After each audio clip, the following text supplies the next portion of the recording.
Prince George's County Corporal Mujahid Ramzziddin has again returned the focus to an epidemic of domestic violence incidents affecting Prince George's County. And one of the most outspoken leaders on this issue has been the state's attorney. Angela Alsobrooks was badly shaken by this tragedy, and a short time ago we caught up with her to talk about it. Scott Broom is in Annapolis, where Alsobrooks is lobbying for new laws to protect children and spouses in crisis. Scott? Well, first and foremost, both Angela Alsobrooks, myself, and other reporters walked away from this interview just shaking our heads after she brought us up to speed. She was telling us how the cop killer in this case, Glenn Tyndall, might have been under arrest if it had just been hours later. He was, in fact, on a target list to be picked up in a big sheriff's department warrant task force sweep scheduled for last night.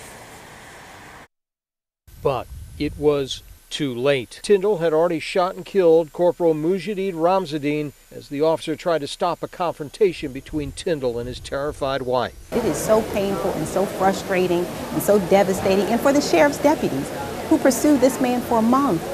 And it wasn't because they were sitting on their hands either. They were sitting in front of his relatives' houses. They were trying to get him on the phone. They were trying to apprehend him. Shots fired, shots fired. I am so frustrated and grief-stricken. I was there present when Officer Ramzziddin's mom and wife, I was there with them, but to hear his mother say that this was her only son made me weep too. I know there are a lot of women out there who say, if I go to court and fill out this paper's not going to protect me. And it may inflame this man enough to come kill me. Yeah. What's your answer to it? Well, one of the things that we have to do is to provide safe places for them to go. Right now, I get it. We have a lot of work to do on our side to make sure there's a safe place for a woman to go or a family member who's in danger to go.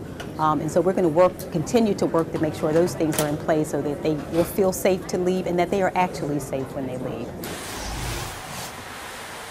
So is it all talk or has there been action? Well, I can report that for 2 years running now, Prince George's County has been able to secure $1.5 million grants, which enable them to place women, particularly women with children, into temporary housing like apartments or hotels rather than shelters. So many people in these domestic violence situations don't want to go to the shelter. Prince George's County has successfully got some money to try to approach that situation, but Angela Alsobrooks admits it's not enough.